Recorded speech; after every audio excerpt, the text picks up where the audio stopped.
Hola, bienvenidos a Esquina Literaria. Soy Yolanda Miranda y les estoy compartiendo la lectura de este libro Perfiles Criminales de Vicente Garrido, un acercamiento a los asesinos en serie más famosos de la historia. Estamos leyendo el capítulo número 14 que se llama El monstruo de Florencia y el día de hoy vamos a leer consideraciones criminológicas y ¿es Antonio Vinci un sospechoso probable? Y con esto vamos a terminar el capítulo número 14.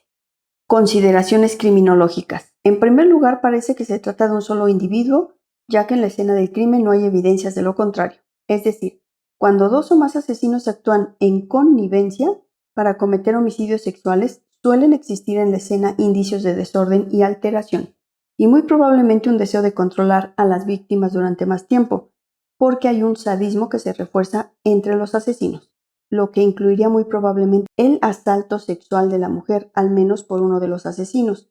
Hemos de recordar que el asesino de Florencia no tiene ninguna relación sexual con sus víctimas. A las mujeres ni siquiera las toca.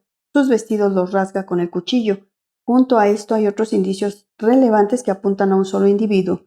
En primer lugar, los únicos testigos visuales que estuvieron cerca de una escena del crimen, muy poco después de que el asesino la abandonara, la de Stefano y Susana, declararon que el agresor iba solo en un Alfa Romeo. En segundo lugar, cuando en los crímenes de Antonella y Paolo, en junio de 1982, el monstruo se ve obligado a dispararles sin llevar a cabo su ritual, porque Paolo consiguió mover el coche hacia atrás hasta que cayó en la cuneta. Estamos asistiendo a la improvisación necesaria que realiza un solo individuo que tiene que salir rápidamente de la escena sin que sea atrapado. La existencia de más personas hubiera facilitado la maniobra de sacar el coche de la cuneta y llevarlo a un lugar más tranquilo, o bien sacar a la mujer del auto para realizar el ritual.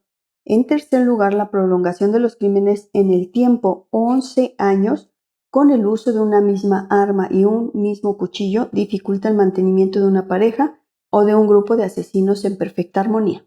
Finalmente, la presencia de dos o más personas cometiendo estos crímenes hubiera hecho muy difícil que Jean Michel, el hombre que fue asesinado en la última acción del monstruo junto a su novia Nadine, fuera capaz de correr unos 50 metros antes de ser capturado por uno de ellos. Lo más lógico hubiera sido que el otro u otro asaltante estuviera protegiendo el perímetro enfrentando a Jean Michel de cara. Un segundo tema es la ubicación geográfica de los crímenes. Es importante destacar la cercanía de los diferentes escenarios de los asesinatos.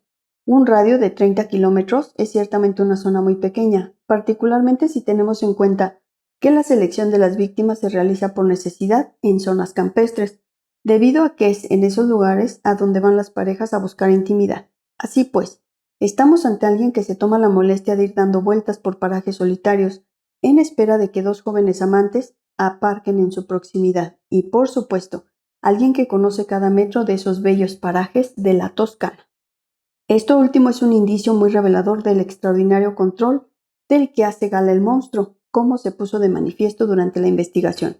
Los fines de semana en los alrededores de Florencia hay decenas de sujetos que se dedican a mirar a los jóvenes que buscan tener relaciones sexuales en el coche.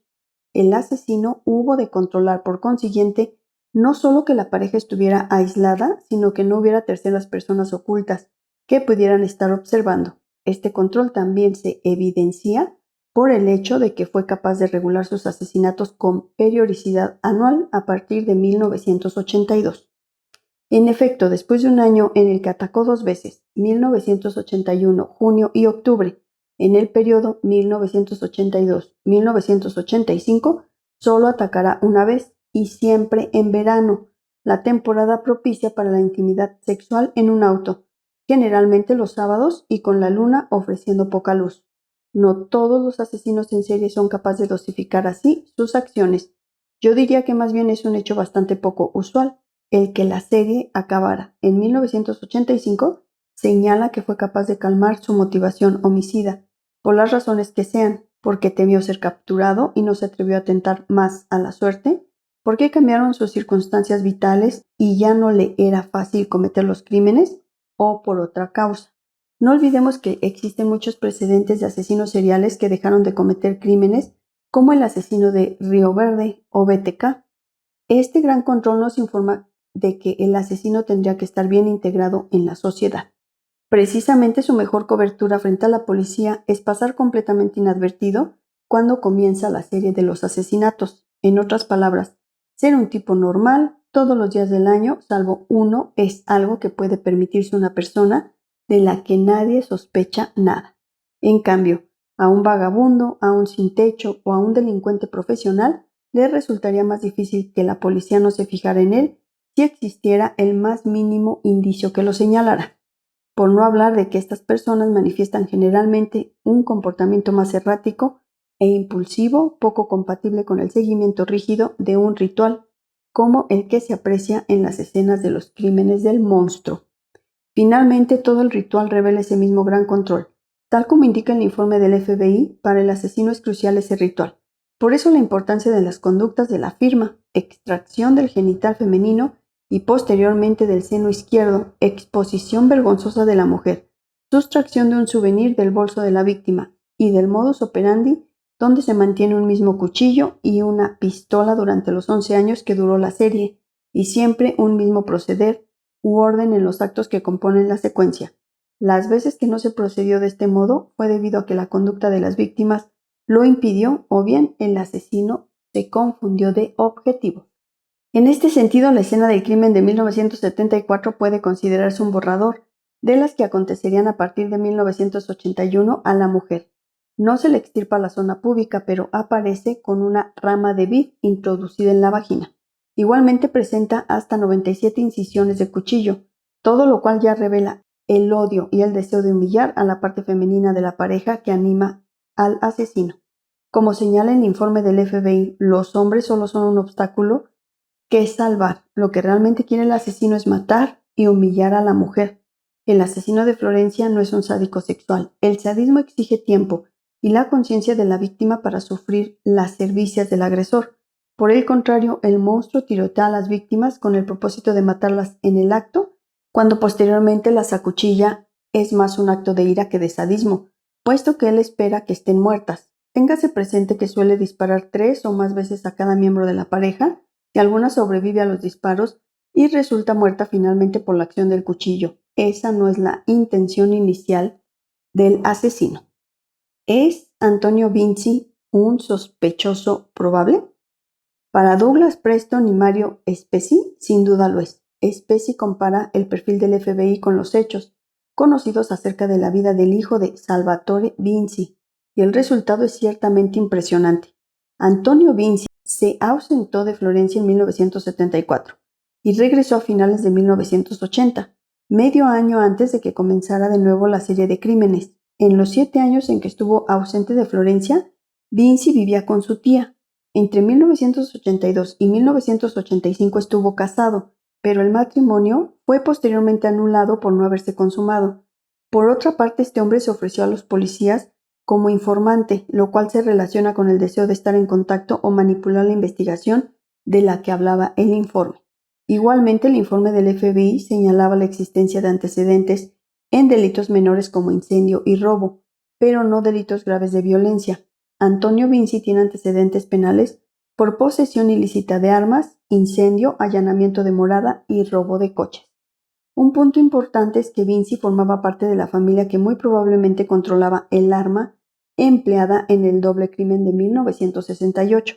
Y aquí hay un hecho crucial. En la primavera de 1974, Salvatore Vinci, el padre de Antonio, acude a la policía para denunciar que su hijo ha entrado a robar en su casa, aunque no dice exactamente lo que le han robado.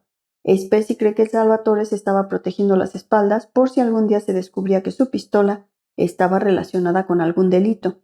En fin, cuando Preston y Spezi entrevistan a Antonio Vinci, tras haber desarrollado ya la hipótesis de su probable culpabilidad como el monstruo de Florencia, como es lógico, lo niega, pero sí reconoce tener un cuchillo de submarinismo. También niega haber robado la pistola de su padre, y cuando acompaña a la puerta a los escritores, dice en tono amenazador a Spezi: «Tenga cuidado porque yo no me ando con chiquitas».